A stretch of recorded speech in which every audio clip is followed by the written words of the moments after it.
Hello students, welcome back in Pankaj sir online academy YouTube channel माँ का आशीर्वाद। बच्चों, आज कक्षा 10 और कक्षा 12 जो बोर्ड एग्जाम बच्चे देने जा रहे हैं उनके लिए बहुत ही महत्वपूर्ण विषय, जो कि ऐसा क्वेश्चन है जो एकदम आउट है, पेपर में आपको मिलना ही तय है, निबंध का, जिसमें कक्षा 10 के जो बच्चे हैं उनके लिए 6 अंक निर्धारित है और जो कक्षा 12 इंटरमीडिएट के बच्चे हैं उनके लिए 9 अंक निर्धारित है। तो आप देखिए, हिंदी ऐसा विषय है जो आपके नंबर को बढ़ा सकता है। हमने आगे हिंदी के पेपर पैटर्न के बारे में डिस्कस किया है, सिलेबस के बारे में और उसका पेपर पैटर्न कि बोर्ड में कैसे क्वेश्चन पूछे जाएंगे आपसे, चाहे वो कक्षा 10 की बात हो चाहे वो कक्षा 12 की बात हो, दोनों में पेपर में क्या चीजें पूछी जाएंगी और किस किस तरीके से क्वेश्चन आपसे पूछा जाता है। तो उसी में लास्ट क्वेश्चन जो हिंदी का आपका आता है निबंध का, वो चाहे कक्षा 10 के बच्चे हो चाहे कक्षा 12 के बच्चे हो। अक्सर बच्चे ये दिक्कत करते हैं कि निबंध को अक्सर आप प्रैक्टिस नहीं करते हैं, पढ़ के चले जाते हैं और आप जब वहां लिखने बैठते हैं तो बहुत बच्चे बहुत ज्यादा लिख देते हैं और बहुत बच्चे कम ही लिख पाते हैं। टॉपिक दिया रहता है, क्योंकि अब जो निबंध का क्वेश्चन पूछने का तरीका है वो ऐसा है बोर्ड का कि टॉपिक के आगे आपको हेल्प में भी कुछ चीजें इंक्लूड रहती हैं कि आप उसके हेल्प से भी निबंध लिख सकते हो। लेकिन समस्या इस चीज की है कि आप लोग करते क्या है कि निबंध हुआ, पत्र हुआ, इन सबको प्रैक्टिस में नहीं लाते हैं। प्रैक्टिस में लाने का मतलब यह है कि जैसे आप मैथमेटिक्स के क्वेश्चन, गणित के क्वेश्चन को लगाते हैं, सॉल्व करते हैं, वैसे ही हिंदी का जो विषय है इसमें आप पढ़ के चले जाते हैं पेपर देने। क्यों? चूंकि पता है कि इसमें मैक्सिमम जो नंबर, मतलब बच्चों का स्ट्रेंथ ये है कि उनको इन सब विषयों से डर नहीं लगता। लेकिन जैसे अगर मैं थोड़ा सा बात करूंगा इस पे हिंदी या इंग्लिश के बारे में, तो जो रेशियो है 95 प्लस वाले बच्चों की, वही रेशियो है फेल होने वाले बच्चों की। मतलब हिंदी जैसे विषय में अगर 4 से 5% मैक्सिमम 10% बच्चे फेल होते हैं तो 95 प्लस भी केवल 5 से 10% बच्चे ही पाते हैं। रीजन वही है कि ज्यादातर जो औसत है इन सब विषयों को पढ़ने का, आपको पता है कि हम इसको एक बार पढ़ लिए या पेपर के दौरान पढ़ लिए तो आराम से हम इसमें लिख ले जाएंगे। लेकिन एक छोटा सा सजेशन नहीं है कि अगर आप बिना पढ़े इन सब विषयों में 70-75 पहुंच सकते हैं, तो अगर थोड़ा भी ध्यान दे देंगे आप तो जाहिर सी बात है आपका जो नंबर है वो 90 प्लस आराम से पहुंच जाएगा, 95 प्लस पहुंच जाएगा। तो उस निबंध में देखिए, वैसे निबंध आप चाहे बुक से पढ़ेंगे चाहे किसी क्वेश्चन बैंक से पढ़ रहे हैं, बहुत निबंध है, 20 से 30 निबंध है। आप कितना याद करोगे? ज्यादा से ज्यादा 2-4 याद कर सकते हो। तो इसलिए कुछ ऐसे टॉपिक्स को हमने लिया है जो कि आपके प्रीवियस ईयर क्वेश्चन से लिए गए हैं, कि जो आपके बोर्ड एग्जाम में लगातार पूछे जाते हैं और पूछे जाने की पूरी संभावना है, इससे बाहर पेपर आपको नहीं मिलेगा। तो उसकी बात करते हैं कि जो कुछ मुख्य विषय हमने लिया है, ये कक्षा 10 कक्षा 12 दोनों बच्चों के लिए ये वीडियो है। मुख्य विषय है जैसे विज्ञान, क्योंकि आज का जो समय है वो समझ लीजिए विज्ञान का ही युग चल रहा है, कंप्यूटर का युग चल रहा है। तो विज्ञान की बात कर ली जाए, वाणिज्य की बात कर ली जाए, शिक्षा की बात की जाए, स्वास्थ्य की बात की जाए या कृषि की बात की जाए, जनसंख्या हो गया, पर्यावरण हो गया, सामाजिक एवं राजनीतिक चेतना, ये ऐसे टॉपिक्स हैं कि अगर इसके बारे में आप पढ़ लेंगे, अपनी समझ को विकसित कर लेंगे, तो जो ये लास्ट क्वेश्चन पूछा जाता है हिंदी का, आप बहुत आराम से लिख ले जाएंगे, बेहतर लिखेंगे और उचित शब्दों के चयन के माध्यम से लिखेंगे। कब? जब आप इसको 1 से 2 बार जरूर पढ़ लेंगे। क्योंकि देखिए, कोई चीज लगातार बना के लिखना या उसके बारे में जानकारी रख के लिखना, दोनों में अंतर होता है। आप सभी लोग बोर्ड एग्जाम देने जा रहे हो, इतनी समझ सबके अंदर है। इंटरमीडिएट के बच्चों ने एक बार बोर्ड एग्जाम देकर के अनुभव ले भी रखा है। टेंथ के बच्चों के अंदर थोड़ा सा डर बना रहता है बोर्ड एग्जाम का। और सबसे बड़ी बात यह है कि आपका पहला ही पेपर ये रहेगा, मतलब आप बोर्ड एग्जाम का जब आप पहला पेपर दोगे, हिंदी से ही आपकी मुलाकात होगी। और आप कल्पना करिए कि अगर आपका पहला पेपर बहुत बेहतर हो गया, बहुत अच्छे ढंग से हो गया, सकुशल ढंग से संपन्न हुआ, तो आप सोचिए कि आगे के लिए आपका जो और रास्ता है वो आसान हो जाएगा। इसलिए आप पूरा प्रयास करें कि हम इसमें से एक भी नंबर गलत लिख के नहीं आएंगे। इन केस 2-4 नंबर कट जाए अलग बात है, लेकिन हमारा पूरा प्रयास रहे कि हम 100 में 100 करके आए और बेहतर करके आए। इसमें कोई ये हमको डाउट ना रहे कि हाँ हम लपेट के चले आए, ऐसा वैसा लिख के चले आए। तो इन सब टॉपिक्स के बारे में आप पढ़ लेंगे बुक के माध्यम से। घर परिवार में कोई पढ़ा लिखा हो उनसे इन सब टॉपिक्स पे चर्चा करके, या ऑनलाइन माध्यम से किसी भी तरीके से आप इन सब टॉपिक्स के बारे में पढ़ाई कर लेंगे। दूसरी बात, अब मैंने कुछ निबंध आपके लिए हैं, लगभग 10 से 12 निबंध हैं ये। इससे बाहर आपका पेपर नहीं आएगा, ये गारंटी है। आप इन सब 10-12 निबंध को ध्यान से देख लीजिए और इसका स्क्रीनशॉट ले लीजिए। इसको बखूबी बहुत बेहतर ढंग से 90% श्योर है कि पेपर में आपको ये क्वेश्चंस मिलेंगे ही मिलेंगे। हमने अभी जस्ट चर्चा किया था कि अब जो निबंध पूछने का जो तरीका है वो थोड़ा चेंज भी है, क्योंकि पहले केवल निबंध का टॉपिक दे दिया जाता था और अब तो निबंध के टॉपिक में कुछ न कुछ चीजें इंक्लूड कर दी जाती हैं। इंक्लूड करने का मतलब यह है कि थोड़ा सा आपका आसान हो गया रास्ता, उसमें और आपको एक कदम आगे बढ़ा दिया जाता है कि हाँ आप इस टॉपिक के बारे में लिखें और उससे क्या रिलेट करें। जैसे बात की जाए कि अगर मैं पहले निबंध की बात करूंगा, भारतीय किसान, तो भारतीय किसान की समस्याएं क्या हैं और उसका समाधान क्या है। तो अब आप सोचिए कि 2 टॉपिक बढ़िया आपको मिल गए, उसी टॉपिक से रिलेट करके कि जो भारतीय किसान के बारे में आपको लिखना है, उसमें आपको ये लिखना है कि इनकी समस्याएं क्या हैं और इनका समाधान क्या है। दूसरे की बात अगर मैं करूंगा तो दूसरा देखिए, भारत में भ्रष्टाचार। तो भारत में भ्रष्टाचार जो है उसका कारण क्या है, मतलब क्यों भ्रष्टाचार हो रहा है या कैसे भ्रष्टाचार की शुरुआत हुई और उसका निवारण क्या है।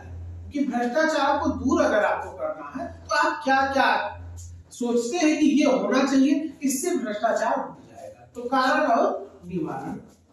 तीसरे की बात मैं करूंगा, ये भी बहुत इंपॉर्टेंट है, बेरोजगारी। अब बेरोजगारी पे समस्या और समाधान कि बेरोजगारी की समस्या क्या है, मतलब बेरोजगारी होने से कौन कौन सी समस्याएं समाज में फैली और उसका समाधान क्या है। अगले की बात करेंगे, वर्तमान समाज में नारी की स्थिति कि जो ये आधुनिक युग चल रहा है इसमें नारी की स्थिति क्या है, कि नारी का जो ये समय चल रहा है इसमें नारी की स्थिति क्या है भारत में। अगले टॉपिक की मैं बात करूंगा 6वें की, तो आतंकवाद। अब आतंकवाद क्या है, आतंकवाद भी बहुत इंपॉर्टेंट है। इसकी समस्या, आतंकवाद होने से क्या समस्याएं समाज में फैली, देश पर इसका क्या प्रभाव पड़ा और उसका समाधान क्या है, मतलब आतंकवाद को रोकने के लिए क्या किया जा सकता है। ठीक, अगले की बात, ये मोस्ट इंपॉर्टेंट है, विज्ञान। विज्ञान वरदान है और अभिशाप है। विज्ञान से हमको अगर फायदे हैं तो नुकसान भी कुछ है। जैसे आप पढ़ते होंगे अपने सामाजिक विज्ञान में कि द्वितीय विश्व युद्ध में नागासाकी हिरोशिमा पर परमाणु बम का हमला हुआ था और अभी तक जापान में उसका इतना दुष्प्रभाव है कि अभी तक बच्चे विकलांग पैदा हो रहे हैं। तो ये इन सब के दृष्टि से अगर देखा जाएगा तो विज्ञान अभिशाप में है कि हमको लाभ भी है विज्ञान का, लेकिन उसका मतलब वही चीज लिखा कि वरदान है उससे फायदे और अभिशाप उससे नुकसान है। जीवन में खेल कूद का महत्व कि हमारे जो जीवन हमारा चल रहा है उसमें खेल कूद का भी अपना स्थान होता है, पता है आपको, तो कौन सा स्थान है उसका। बढ़ती जनसंख्या जो जनसंख्या बढ़ रही है इस समय, तो लगभग अभी कोविड के कारण जनसंख्या गिना नहीं गया था, भारत में कल गया था, जस्ट होने वाला जनसंख्या। तो जनसंख्या का कारण क्या है, बढ़ती जनसंख्या, जो जनसंख्या बढ़ रही है उसका कारण क्या है और उसका निवारण क्या है, कि जो जनसंख्या लगातार बढ़ रही है उसके प्रति क्या किया जाए, जनसंख्या वृद्धि को रोकने के क्या क्या तरीके अपनाए जा सकते हैं, उसके बारे में बताना है। अगले की बात की जाएगी 10वीं की, तो मेरा प्रिय सलाहकार, कोई सलाहकार हो सकता है, इसमें कई चीजें आ सकती हैं। स्वास्थ्य और शिक्षा, स्वास्थ्य में क्या चीजें हो रही हैं या क्या और सुधार होना चाहिए, कैसे क्या क्या चीजें डेवलपमेंट होना चाहिए, क्योंकि जीवन का मूलभूत आधार है, समझ लीजिए, स्वास्थ्य और शिक्षा। अगले की मैं बात करूंगा तो यातायात के नियम, ये भी बहुत ही ज्यादा इंपॉर्टेंट है, आपके सिलेबस में दे रखा है डायरेक्ट यातायात का नियम, क्योंकि धीरे धीरे आप देख रहे हैं दुर्घटनाएं बहुत चरम पे है, क्योंकि डेवलपमेंट का ही एक गेम है। हाई स्पीड बाइक्स हो गई, फोर व्हीलर्स हो गए, या रोड इतने अच्छे बन रहे हैं अब इस टाइम, तो उसका फायदा भी है, उसका थोड़ा बहुत नुकसान भी है, क्योंकि अब उसमें यातायात के नियमों के बारे में जागरूकता फैलाना, उसके बारे में लोगों को जागरूक करना, कहाँ पे कैसे क्या करना है, ठीक। तो इसके बारे में तो देखिए कितने बेहतर ढंग से पूरी चीजें लगभग क्वेश्चन में दे रखा रहता है, आपको बस उसको उस पर अपनी समझ डेवलप करनी है। निबंध याद ना करें, समझ डेवलप करें, उसमें समझ डेवलप करने का मतलब ये है कि उसको बुक से एक दो बार पढ़ लें, एक दो बार पढ़ने के बाद रफ पेन उठा करके खुद से जरूर लिखिए। आप पेपर टाइम में या पेपर में जाके डायरेक्ट मत लिखिए, एक से दो बार जरूर लिख के जाएं, 8 से 10 ऐसे जो निबंध ये बताए गए इसके बारे में जरूर लिख लीजिए। अभी आपके पास समय है कुछ, तो इन सब विषयों पे आप समय दे सकते हो, ठीक। चलिए, तो अब बात की जाएगी थोड़ा सा आगे से, देखो ये सब बोर्ड एग्जाम आप दे रहे हो, तो ऐसा नहीं है कि ये सब चीजें पता नहीं है आपको, पता सब कुछ सबको रहता है, लेकिन चीजों का रिवीजन करना रहता है। कोई चीज पता चलता है, आप भी इस समस्या से झेल रहे होंगे कि कोई चीज हम पढ़ते हैं भूल जाते हैं, कोई चीज पढ़ते हैं आगे भूल जाते हैं, उसका यही रीजन सबसे बड़ा है कि नई चीजें जब हम सीखेंगे तो पुरानी चीजें जो है वो छूटेंगी, जब पुरानी चीजें छूट जाएंगी तभी तो नई चीज सीखेंगे।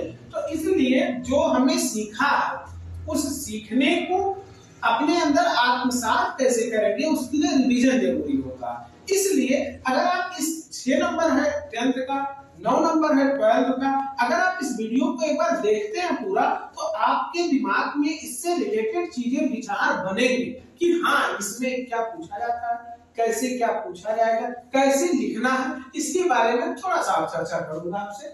कैसे लिखे, निबंध कैसे लिखा जाता है, ये बहुत इंपॉर्टेंट बात होती है कि आपको लिख तो जाते हैं 8-10 पेज, लेकिन उसका उतना प्रभाव नहीं है जितना आप अगर कैसे लिखे उसका प्रारूप अगर आपको समझ में आ गया। करना क्या होता है, देखिए किसी भी निबंध को अगर हम लिखते हैं तो सबसे पहला पॉइंट आपका होना चाहिए प्रस्तावना।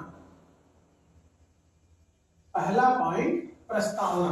प्रस्तावना में वो लिखना होता है जिस विषय पे निबंध लिखना होगा उस पे हम उसी के बारे में संक्षेप में लिख देंगे, ठीक है, प्रस्तावना। अब जैसे इसी की मैं बात करूं, समस्या और समाधान, तो पर्यावरण की समस्या क्या है, तो जैसे दूसरा पॉइंट प्रदूषण का कारण, या तीसरा प्रदूषण के प्रकार, एक हमने लिख दिया, फिर समाधान, और लास्ट में हमने 5वां लिख दिया उपसंहार। तो आप लोग बखूबी ये प्रयास करें कि लगभग 4 से 5 पॉइंट उपसंहार में पूरी जो बात आपने ऊपर डिस्क्राइब किया है, वर्णन किया है, उसी के बारे में सारांश लिख दिया जाता है। ये दोनों समझ लीजिए स्टार्टिंग और एंड यहीं से करेंगे। 2-3 पॉइंट जो है वो जिस टॉपिक पे, जिस विषय पे आप लिख रहे हो उससे रिलेटेड उठा करके उसके बीच में इंक्लूड कर देना है। तो सबसे पहले ये चीजें लिखी जाती है। इस पांचों को भी लिखने से पहले ऊपर आप हेडिंग एक डाल देंगे, रूपरेखा।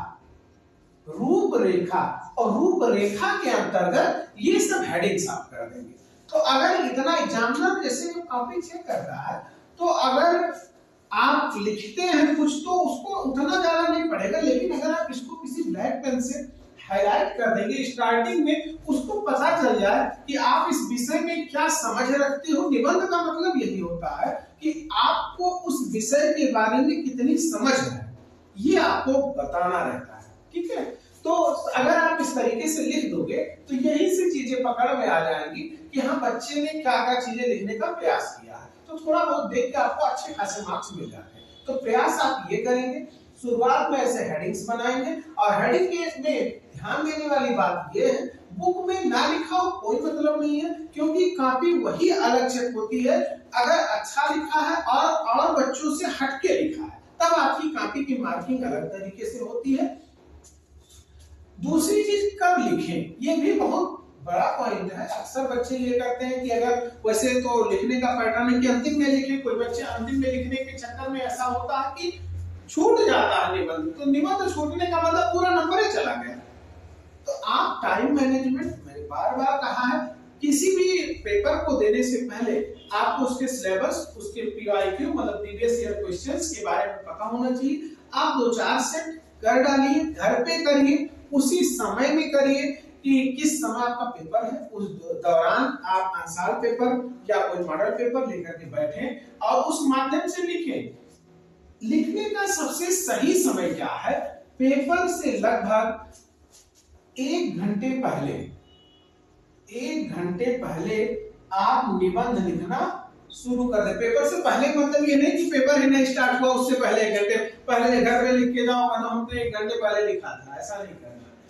पेपर के दौरान जब अंतिम 1 घंटा बच रहा है, खत्म होने से 1 घंटे पहले, उस दौरान आप निबंध लिखेंगे। और टाइम मैनेजमेंट 20 से 25 मिनट, 30 मिनट ज्यादा देंगे। क्यों? क्योंकि अगर आप 1 घंटा पहले से मान के चलेंगे तो कुछ ऐसे भी क्वेश्चंस होंगे जो आपको ना पता हो और आप उसको जरूर अटेम्प्ट करके आएंगे पेपर में। ऐसा नहीं कि कोई नंबर क्वेश्चन छोड़ के आना है। इसलिए कहा जा रहा है कि पहले लिखना है। अगर 1 घंटे पहले आप लिखना स्टार्ट कर देते हैं, बाद में थोड़ा सा रिवीजन करना, क्योंकि अब बहुविकल्पीय प्रश्नों की संख्या बढ़ चुकी है, चाहे वो 10th की बात की जाएगी, चाहे 12th की बात की जाएगी। तो इसलिए अगर कुछ क्वेश्चन आप छोड़े रहेंगे तो बाद में थोड़ा सा समराइज करना, देखना कि क्या छूट रहा है, क्या नहीं छूट रहा है। इस तरीके से आप बहुत बेहतर ढंग से ये जो आपका फिक्स नंबर है उसको आप पा सकते हैं। निबंध की समझ विकसित करने के लिए ये जितने भी टॉपिक्स बताए गए हैं उसको बहुत ध्यान से पढ़ लीजिए, और भी जो भी क्वेश्चन पूछे जाते हैं इसके लगातार हर विषय के रेगुलर ऐसे वीडियो आपको प्रोवाइड करवाता रहूंगा। अपनों तक वीडियो को पहुंचाएं, जो भी बच्चे बोर्ड एग्जाम दे रहे हों उन तक पहुंचाएं, और आप लोग लगातार प्रयास करते रहें, सीखते रहें। सीखते सीखते समय आएगा कि आप पूरे पेपर को बहुत बेहतर ढंग से पेपर से पहले तैयार कर लेंगे। बहुत बहुत धन्यवाद।